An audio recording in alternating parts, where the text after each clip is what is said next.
our awakening journey and past life regressions and how valuable they are to your spiritual path and growth. We're also going to be talking a little bit about how to develop your spiritual gifts by enrolling or engaging with the Heaven on Earth Mystery School. So we're going to welcome Sara here. I'm also going to be pulling a card from my Ascended Masters deck, something that I really like to keep in line with the tradition of the Eternal Optimist show since it's been so long. Let's see who's here with us. All right. Well, that was okay. You can't make this shit up, people. Mercury. So Mercury has been very present. I think we're having some really serious Mercury alignments right now with Pisces and Neptune. And Mercury is the god of communication. So I really love that he's here today because we could all use a little blue throat chakra activation, especially since it's my first time doing a live interview and show in so long. I mean, I really miss broadcasting the Eternal Optimist show, but life has just gotten so busy, and I'm really grateful for all the opportunities that have found their way to me. However, it's kind of taken me off track from being able to broadcast a show. Yes, can you feel the Mercury energy? Hello and welcome, Kim, and hello and welcome to everybody. We're going to bring Sara in here.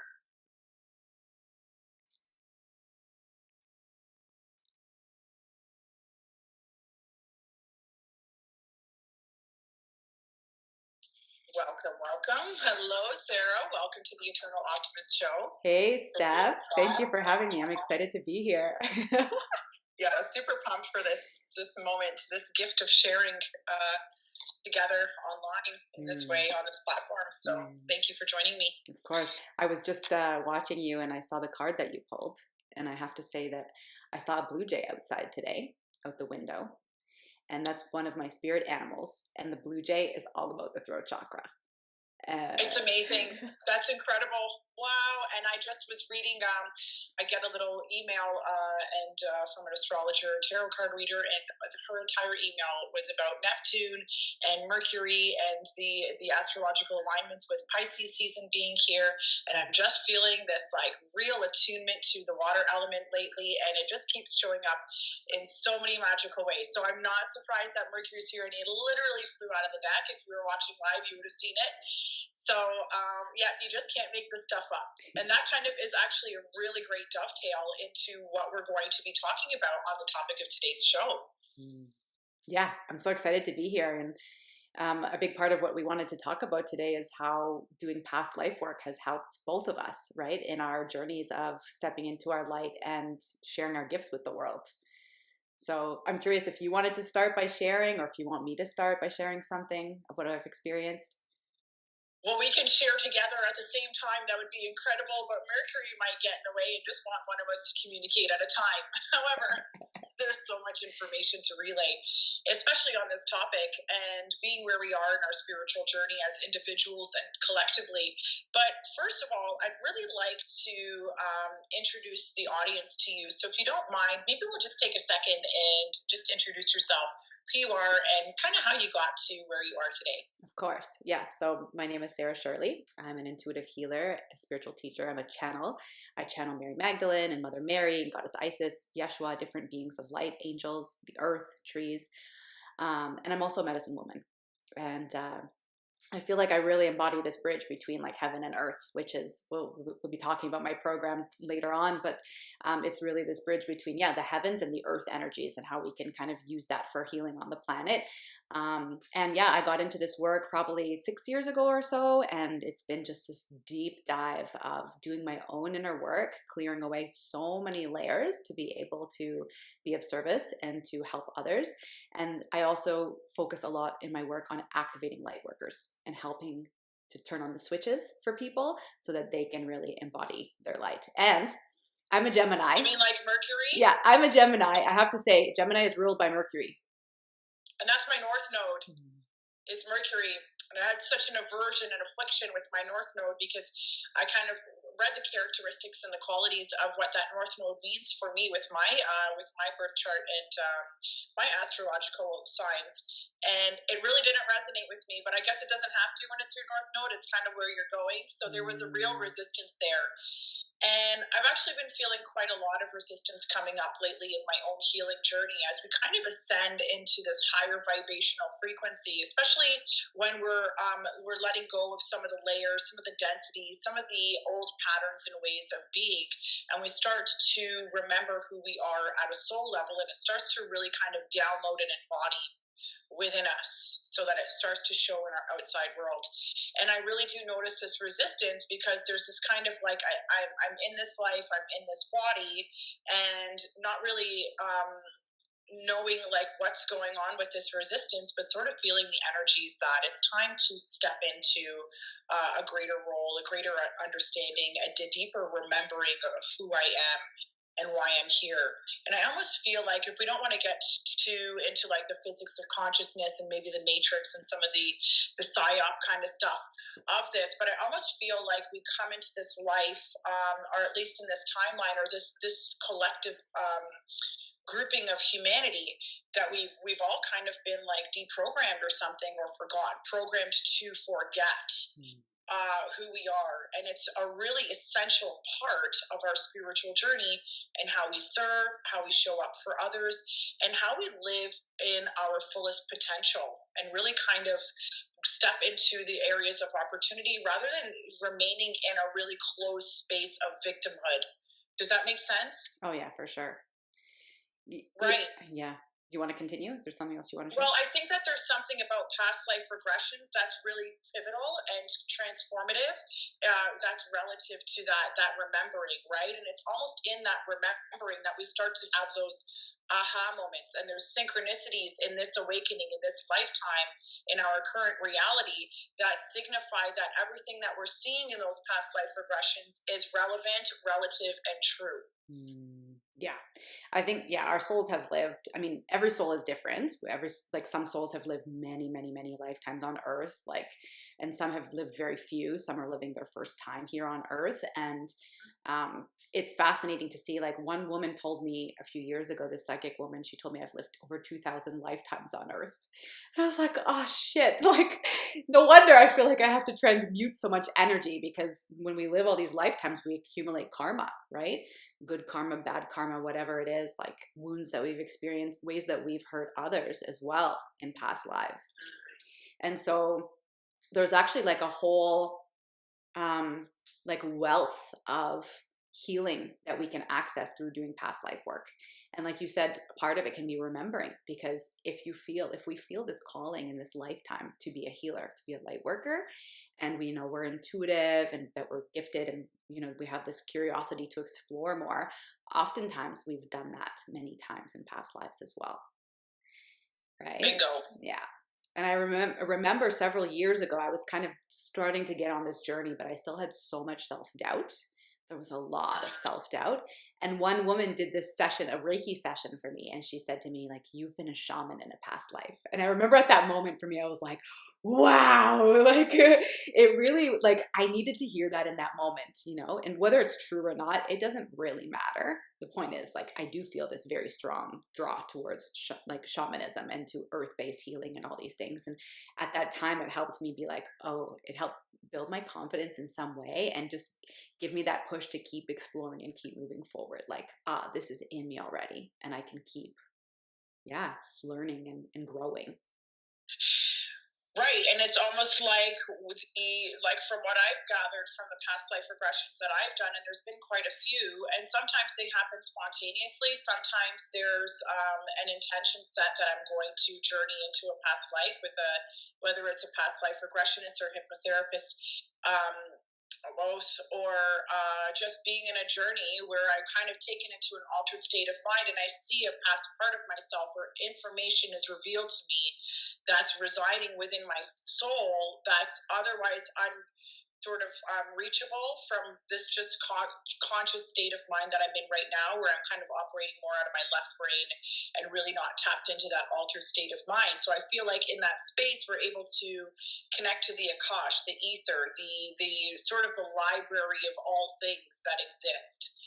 And in that space, that liminal space, I guess some call it, I've experienced my own past life journeys that are really relevant to like something that I'm going on that in that moment in my life, that like I kind of needed to see, to circle a square, to make sense of why the outside world is unfolding the way that it is, why I'm finding myself in these interesting places, with these interesting scenarios to observe and say, oh, that's really interesting.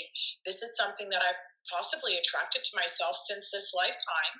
And I came here in this lifetime and had this moment to sort of put those two pieces together to complete maybe something that was unfinished, or something that's going to, as a whole, create an even greater opportunity for me to really express who I am at a soul level. Yeah. Do you have any particular past life you'd like to share about that's been supportive? I have the funniest past life regression story. Okay. So, and I have to share this with you guys. So I hope you don't mind. Just indulge me for a moment. So I went on this past life journey, and I've gone on so many. I mean, it's just, it's just something that happens, like I said, either spontaneously or intentionally for me.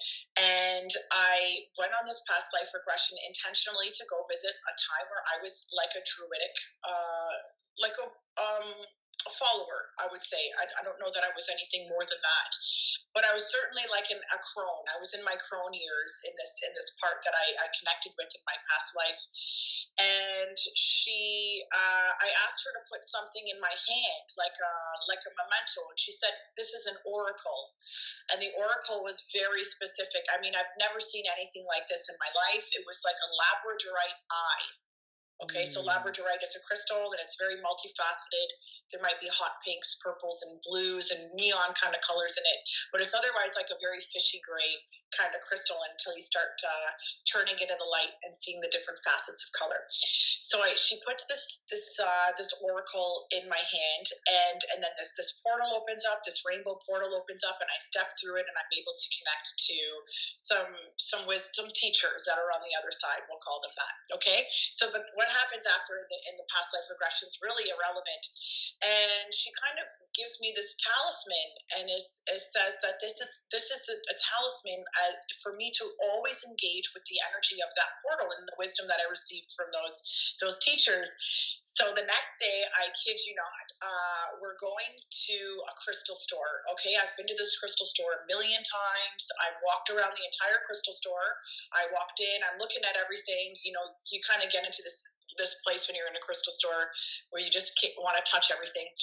So I've really gone around the entire store, and then I kind of come back to right where you walk in, and sitting on the shelf is this. Wow. Is this. And this is exactly palm size, exactly what this version of myself, this past life version of myself, put in my hand. And I dropped to my knees, and I started crying. And the owner and my friend that I came with, they go, "What's wrong, Steph?" And I go, "You guys aren't going to believe me." Well, you guys will believe me, but other normal people wouldn't. But I said, "You guys are not going to believe this." So I told them the story, and the owner of the store, I'll shout her out, Sandy from Salt Cave in Bolton. She said, "Steph, you got to have that. I'm not even charging you." So I want to buy it. I really do. Like, there's no way I'm leaving here without this.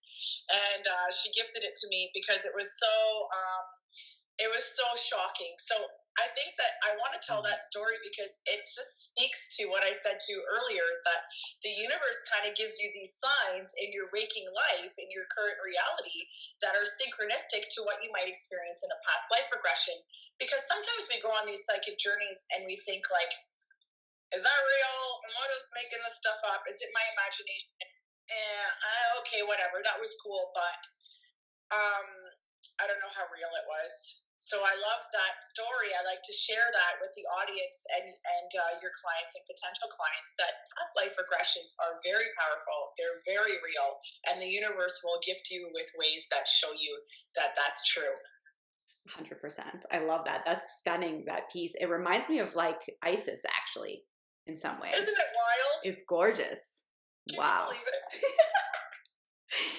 You know, and I want to share too that, like, you know, we're here talking about past lives. And by the way, hi to everybody. Hi, Susie. Hi, Rose. Hi, Hi, Jovan. Susie. Like, Hi, Catherine. we see you guys. Thank you for being here. We love you both. Yeah, feel free to ask any questions or comment on, you know, what's resonating and landing. But I want to share, yeah, like we're talking about past lives tonight and how important they are. But I really feel too, it's like super important also to do inner child healing first. A lot of people feel that there's this big pull, like they're drawn to like past lives. It's like so mysterious and mystical and stuff. But I do feel, especially with the blockages that we're experiencing, you know, to step into our power and step into our gifts, inner child work can be extremely important, especially to focus on first before starting to go into a lot of the past life and ancestral stuff, because the childhood stuff is the most charged. But with that said, it's been incredibly pivotal, like for me and for many of my clients, actually. And I'm sure you've heard about it. I'm sure many people who are listening have heard as well, as like the witch wound. And this is a common one that light workers face, like extremely common is blockage in the throat chakra. And oftentimes it's linked to the solar plexus as well. And it creates this fear of being seen because we've literally been killed and persecuted in past lives. And that one, when I first did that healing with my teacher many moons ago, I experienced where I was in this lifetime where I was an alchemist, kind of like a witch, you know, living in the forest, making tinctures, helping people heal with like plants and things like that, which I feel like I carry that energy now. Hang on, like basically our modern day dream job, but go on. And I actually kind of live that life in many ways. Like I do live like in nature by myself with cats and like work with plants and all these things. But in that lifetime in particular, you know, I was very successful in my work, and people came and took me and they brought me what I saw in this experience was they brought me and I was killed at the stake.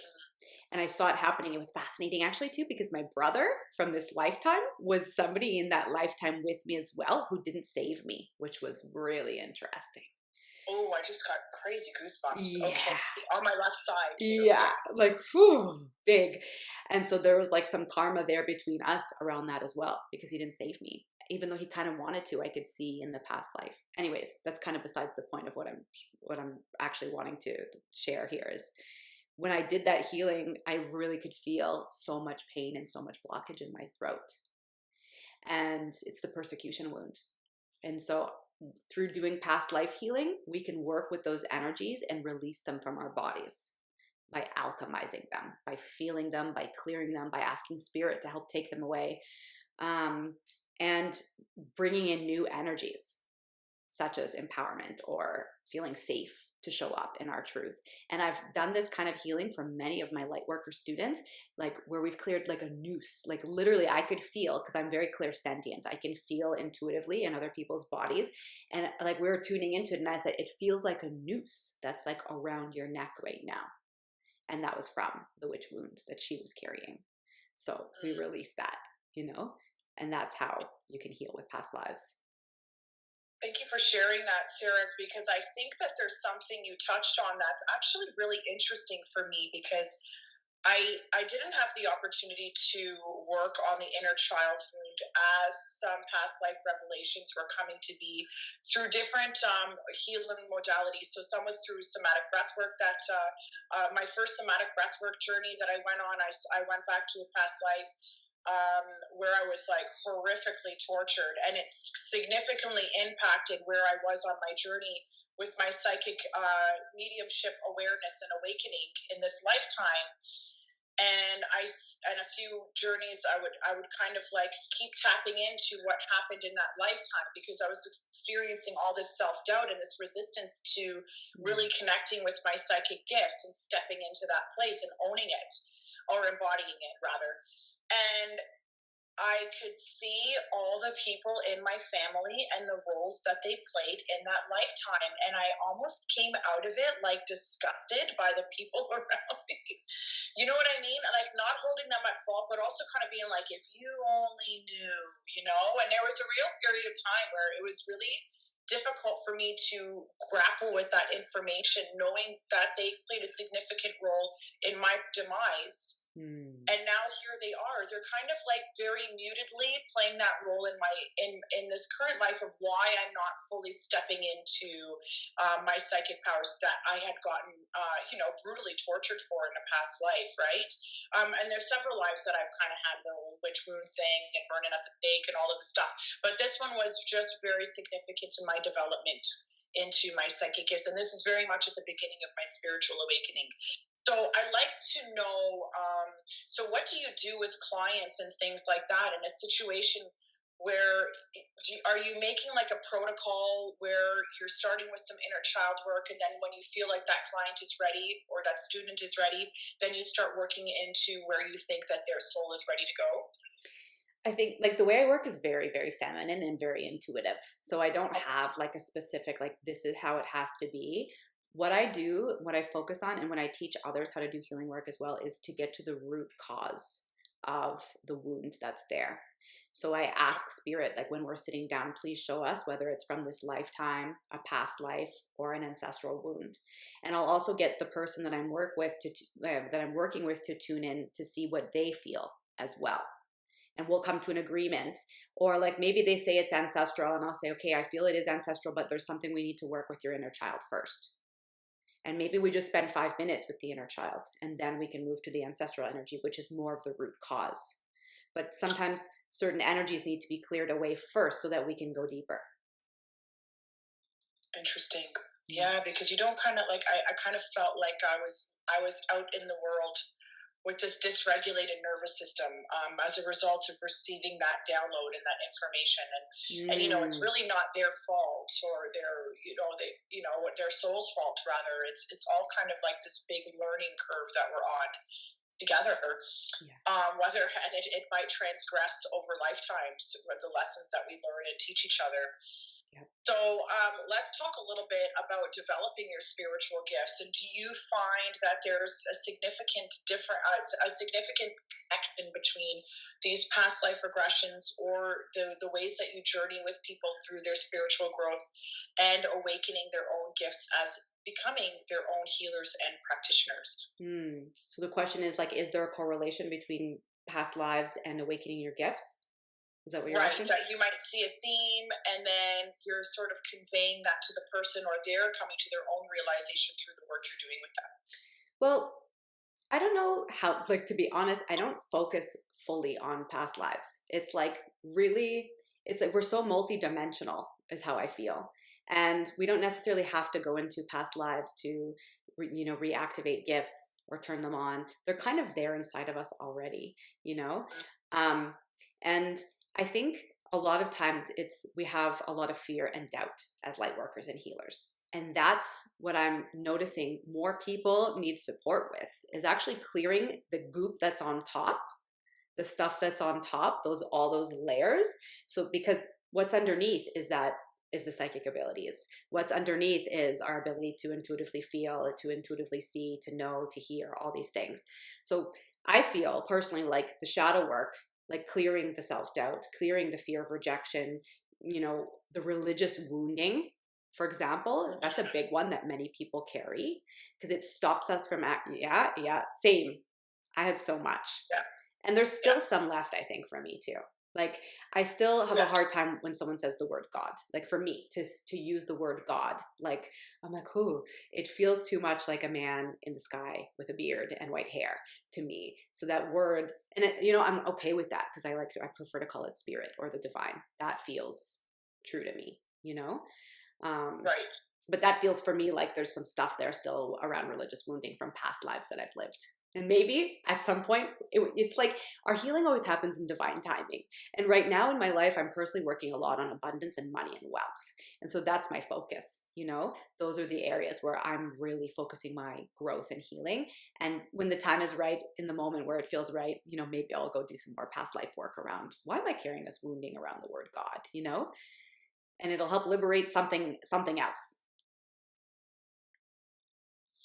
Yeah, it does. It's remarkable how that happens, and it's really funny that you mentioned the religious wound because that life that I'm talking about in particular was a religious orphanage, and I was persecuted by the nuns and the priests in the orphanage. You Yep. know, so it's it's a tough one. It's You a know, big and one.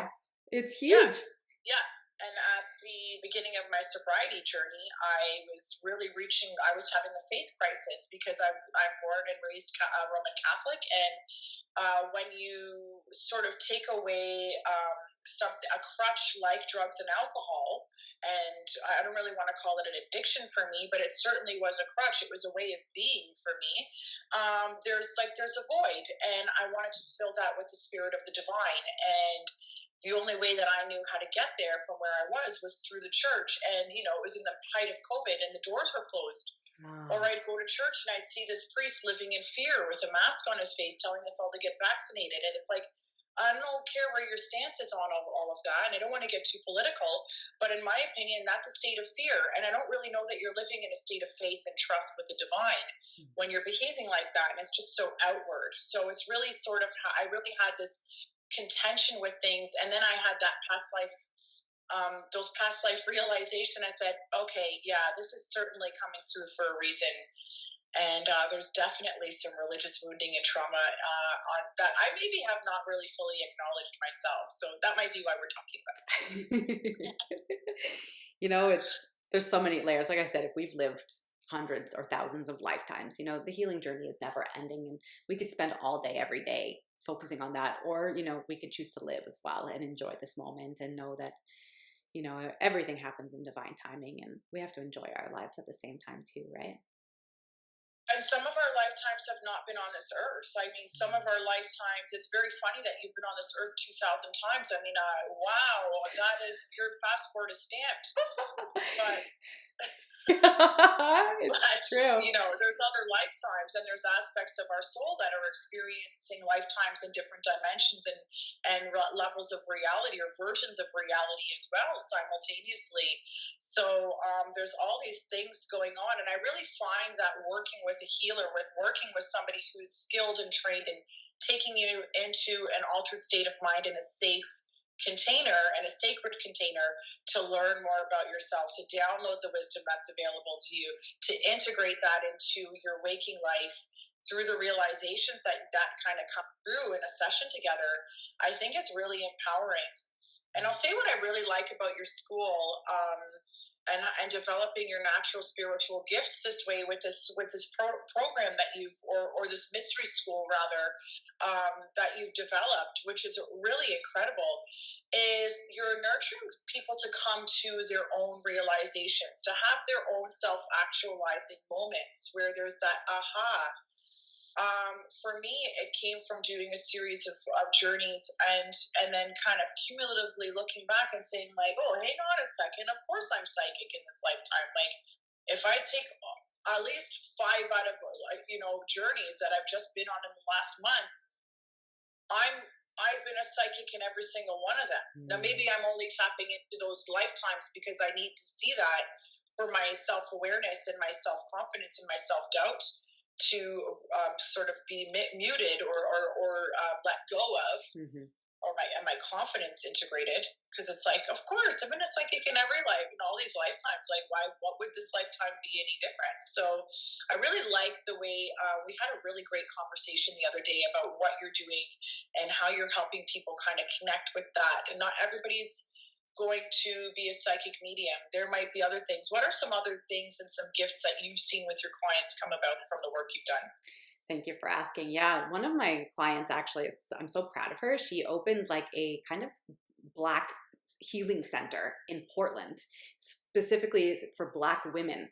And I think probably anyone is like welcome to be there, but it's Black led women that are hosting all the healing space there, and it's gorgeous. And they're, you know, doing sound healing there and yoga and integrating like different types of like inner child healing. And another one of my clients who studied with me, because I've done another program before where it was called the Healers Academy of Magic.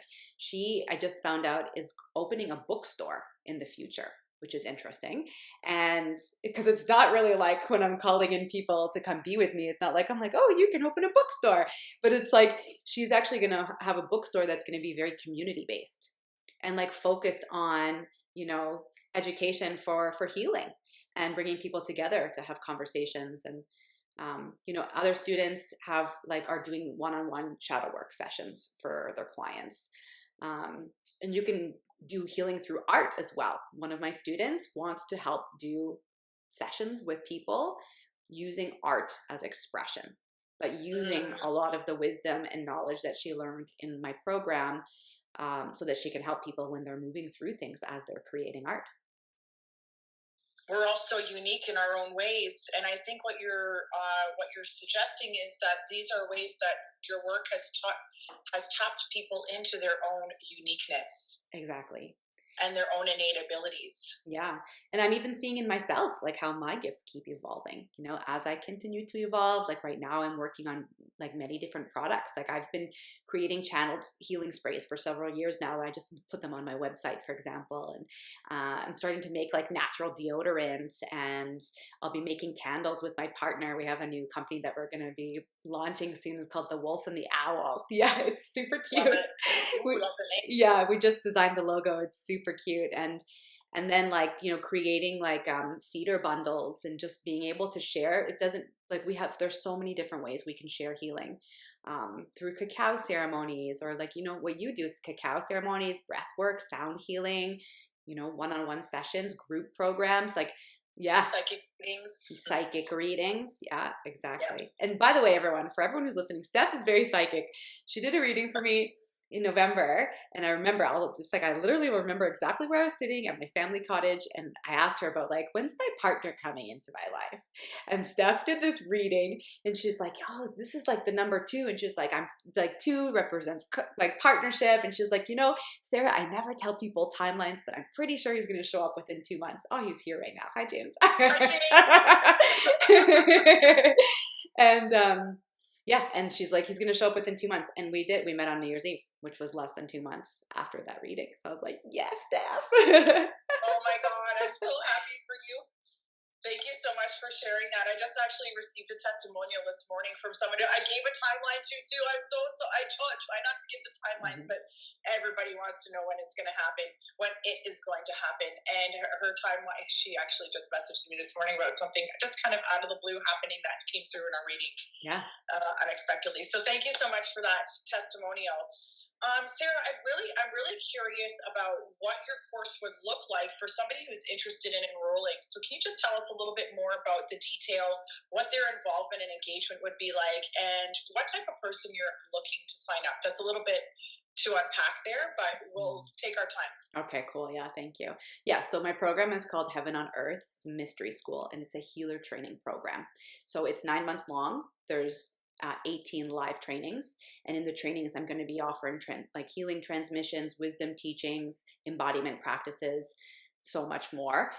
You also get to practice with other students, and a big part of the program is I am going to be helping you awaken and amplify your gifts, because like I said earlier, the gifts are inside of you already.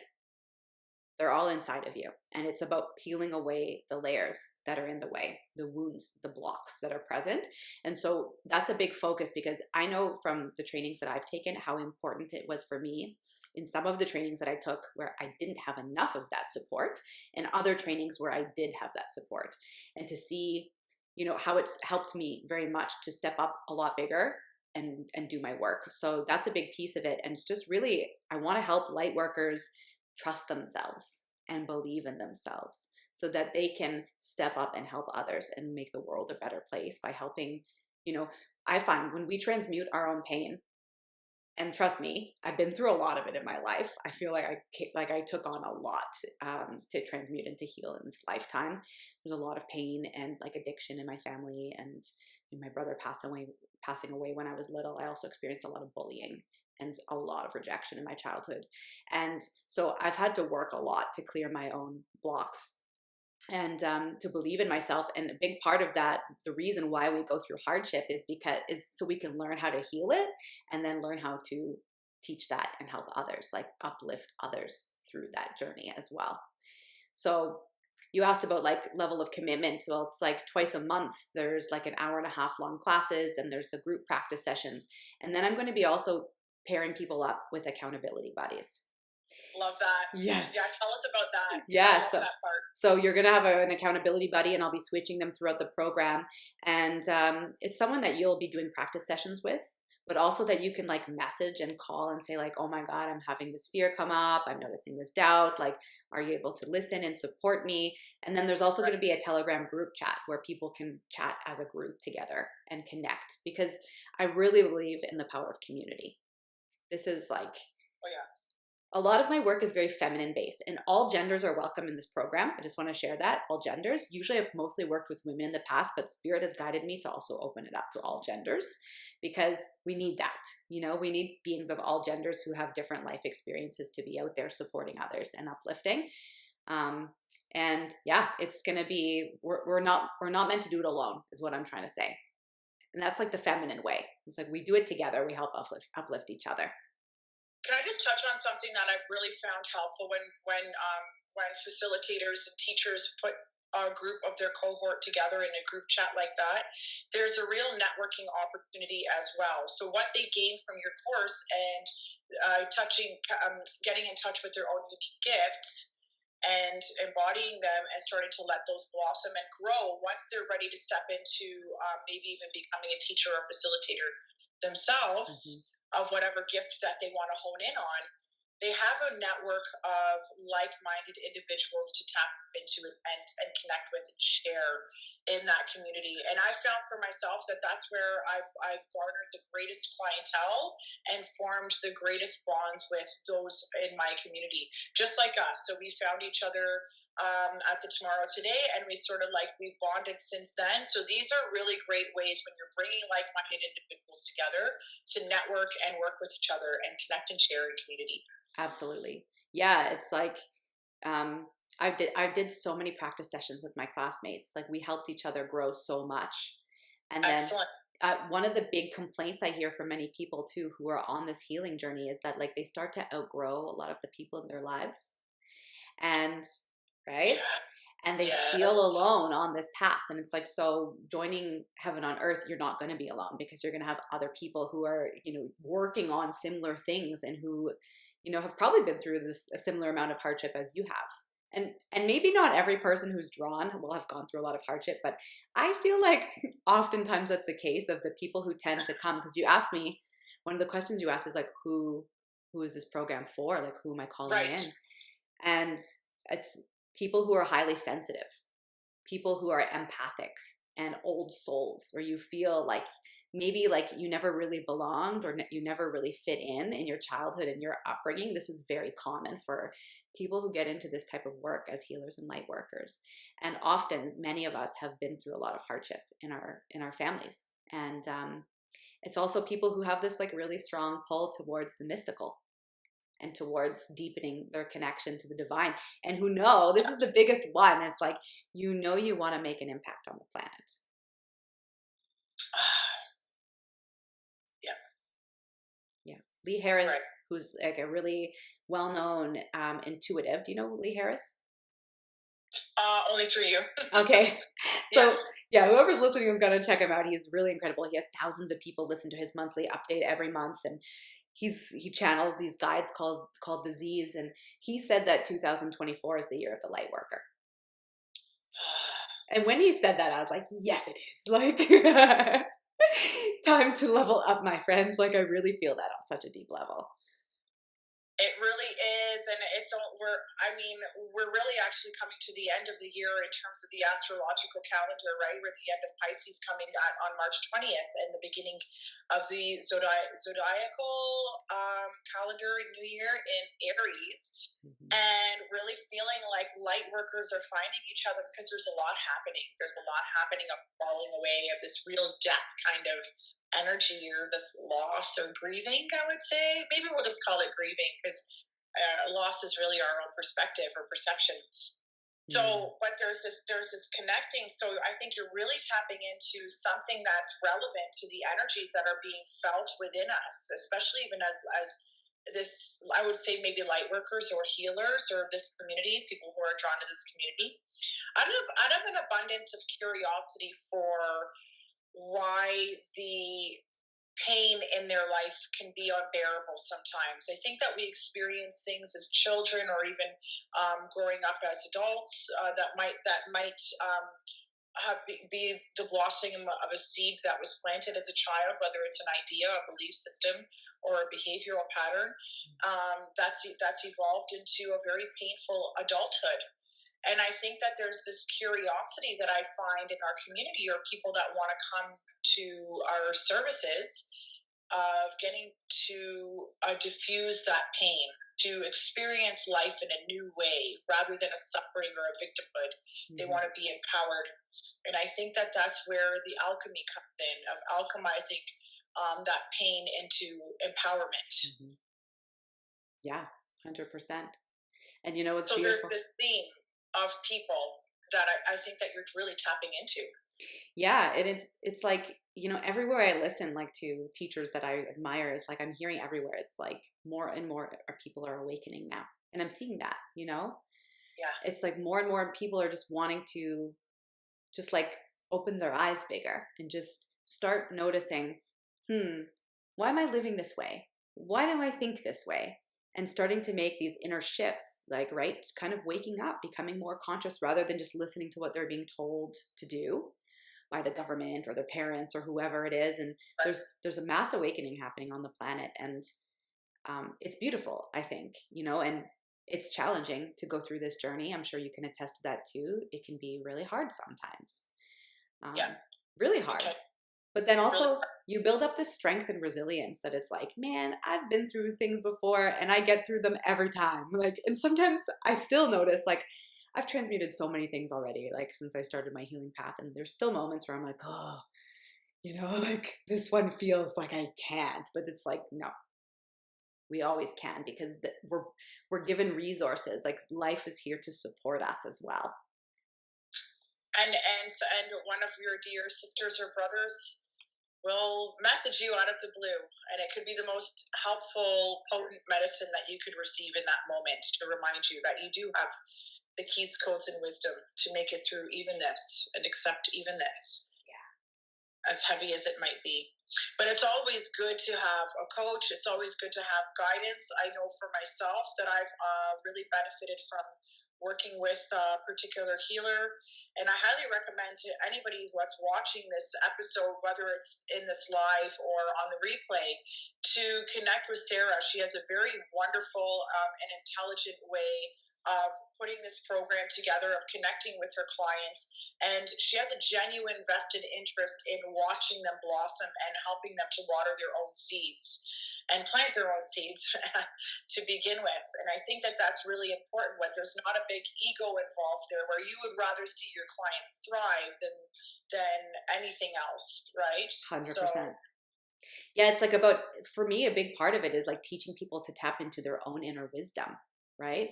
And tune into what it feels like in their body, to get more in touch with the body, to get more in touch with their inner voice. Like I oftentimes, like, you know, I'll be sitting there and like I'm open, messages are coming through and I kind of see what's here, but instead of telling the person, I ask them questions so that they can get to the answer themselves, because then you get to learn that in your everyday life afterwards as well, right? And so, yeah, there's a lot that I have to teach and to share about different modalities, like how to do the inner child healing, how to do past life healing, which is something I teach in Heaven on Earth, ancestral healing, you know, how to channel is another big skill that I'm going to be teaching. And it's so beautiful because you can, you know, use that in so many different ways in your life. Like all the things that I'm teaching, like they can be applied in so many different ways. Like you said, like we talked about, like there's so many ways you can use your healing gifts to help the world. I love that. And so do you want to just quickly just sum up some of what somebody who would enroll in this course would walk away with in terms of healing modality certifications and activations? Totally. Yeah. So firstly, they would be attuned to Reiki levels 1 and 2. And at the end of the program, I'll be asking Love this, breaking. yeah, I'll be asking my students to do 10 case studies. Once they've completed 10 case studies, I'll be giving them a certificate of completion for this advanced healer alchemy training, which is what I'll be offering in this program. And I didn't mention earlier too, but they'll also be getting 6 one-on-one sessions with me over the 9 months in our container. So I will help them go quite deep into the work, into their own inner process and journey. And they'll be able to do inner child healing, past life healing, and ancestral healing for others. And they'll be able to channel, they'll have developed their intuition so much more, and their trust and faith in themselves. These are some of the biggest things that they'll walk away with. And it's an ongoing journey.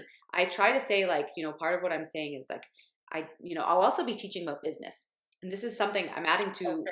I'm adding to the page because it's something that I was already planning on doing, but I was like, oh, I realized that I hadn't really included this so much. But I'll also be teaching how to get in touch with who is your soul client, and to learn how to do soulful sales, and to learn how to serve to infinity, because that's actually something I struggled with a lot. It's like how to keep showing up, So I'll be teaching like introduction business models or steps so that they can start developing their business while they're still in the program, and then just continue to blossom and to continue to like expand as they move forward.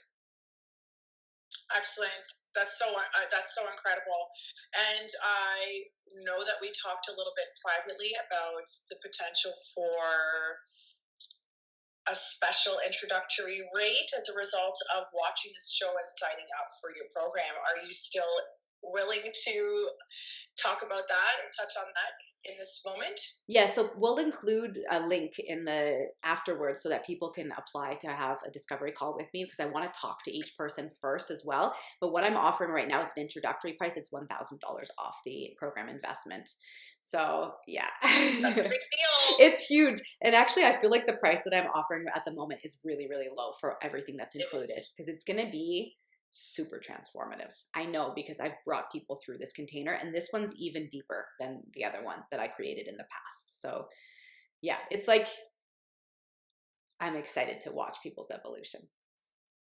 I'm excited to see what comes of all of this and your clientele and all of the wonderful ways that you share your gifts and help others tap into their own gifts.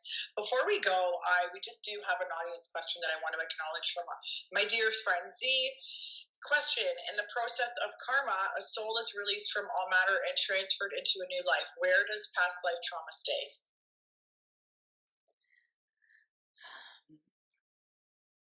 So I don't necessarily believe that a soul is released from all matter. Well, okay, all matter, like physical matter, yes.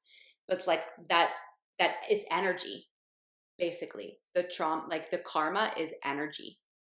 And so we carry that forward with us until we are able to acknowledge what's happened. And again, I shared earlier, if we've lived many lifetimes on earth, then a lot of times we've done harmful things to other people as well. Maybe we've been the persecutor, right? Maybe we're the ones who hung people at the stake for being witches, for example.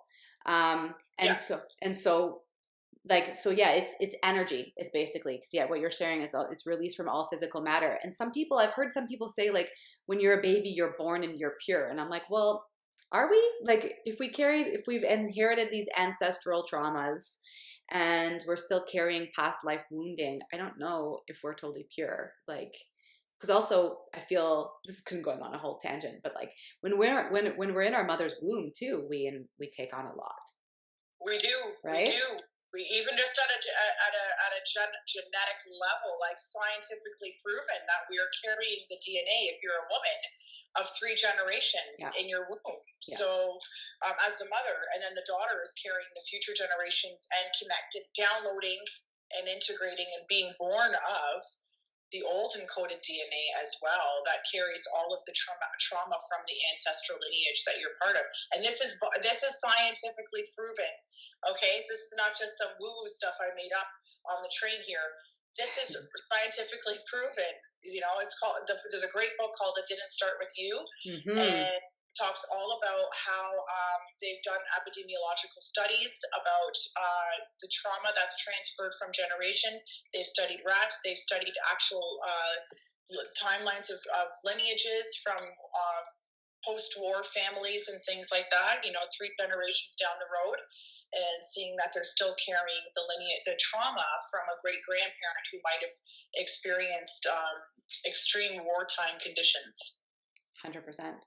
Right. Yeah. So just to speak to what you're saying, it's like, even in the womb, we're picking up on a lot over there. So a lot. And like our mothers, like outside of science, like I remember the first time I ever did a womb, like where I brought my consciousness back into how I was inside my mother's womb. And I cried so much. I've never snotted so much in my life from any healing, because my mom, when she was pregnant with me, my brother was sick with cancer. So she had my oldest brother, my other brother, and then she was pregnant with me. So can you imagine what a mother would be going through? All the stress and all the worry. And as a highly empathic creature that I am, of course, I took on so much of that in the womb. And actually it was really crazy. This is a side note, but like it was neat to see my programming that happened in the womb, because I didn't want to be a burden for my mom. So I actually decided when I was in her womb, I was going to help her take on her pain for her. And so that's why I feel like doing this kind of work, the shadow work, alchemy healing, it's so empowering to see when, how, and why we make certain decisions. Because that decision that I made is not healthy, is not a healthy one for me, right? To be taking on my mother's pain. And I did that for a very long time. And because of that, I suffered a lot, like so much depression, anxiety, fatigue, all the things, resentment, until I started healing that and releasing those cords and that contract to say like, hey, my worth actually doesn't depend on absorbing your pain for you. I'm laughing, but it's like actually been like really pretty crazy to work with that one.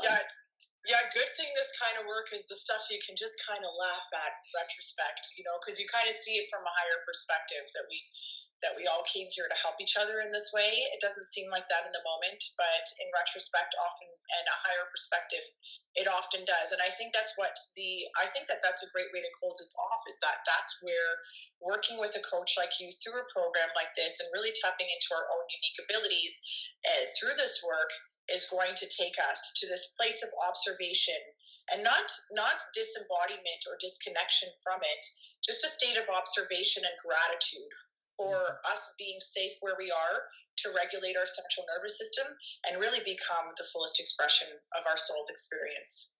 Absolutely. I love it. Yeah. And if anyone wants to check out a little bit more about the program, you can check out sarashirley.com/heaven on earth. So you can apply for a call there too if you want to chat with me. And I have a couple of freebies there. There's an audio about connecting to the healer within. If you would like to receive that transmission, you can get that for free as well. Yeah, I love that I received that transmission myself. I listened to it, and it really was helpful for me, and it helped me to connect with you even deeper and really gain a real appreciation for the work that you've done on yourself and the way that you share that with our community. Aw, thank you. Steph, how can people work with you? So just guess what? So everybody can go into the link tree in my bio. I'm facilitating all kinds of breathwork journeys called Soul Dive with Steph. I'm going to be facilitating at the Toronto Yoga Conference on March 22nd. Kind of a big deal for me. Yes. We're going to be doing a breathwork and sound bath with my dear sister Layla Rose, who will be leading a gentle yoga flow. And then I'm going to be doing a full moon ceremony on the 23rd in Bolton, a full lunar eclipse ceremony on the 26th. I know it's the day after the lunar eclipse, but we're still celebrating the transformative energy. And you can also get a psychic reading from me by signing up for an appointment where we do an online Zoom 1-hour reading that's in the link tree in my bio as well. Hey, Jen's in the house. So thank you so much, Sara, for asking. I love to share my gifts with others, and I love to receive friendships like ours and our sisterhood, and to connect and share in this way. Thank you. This is so beautiful. Yeah, anyone who wants to check out Steph, I highly recommend checking out her offering. She's such a powerful, beautiful woman. Thanks, Sara. Likewise. Is there anything that you want to add before we we complete this transmission. Yeah, thank you. Thank you, Steph, for having me here. It's been such a beautiful honor to have this conversation with you. Thank you to those who have come and who have listened and received. My wish for you is that you get to continue showing up in this world, loving yourself even more fully, stepping more into your gifts, walking forward with courage and confidence. And yeah, for anyone who does feel called to Heaven on Earth, the Mystery School, I would love to chat with you and connect. So you can also just send me a DM if that's the easiest for you as well. Yeah, please reach out, guys. Life on this side is so much more expansive, and it is just great to be here. So thank you so much, Shirley. Thank you to all of our audience. I will be back with more Eternal Optimist shows in the future. So thank you so much for joining me and your patience. I welcome you back on our next broadcast. And from now, look at those Look hearts. at that. From my heart to yours, thank you so much for tuning in to the Eternal Optimist show. Bye, everyone. Bye,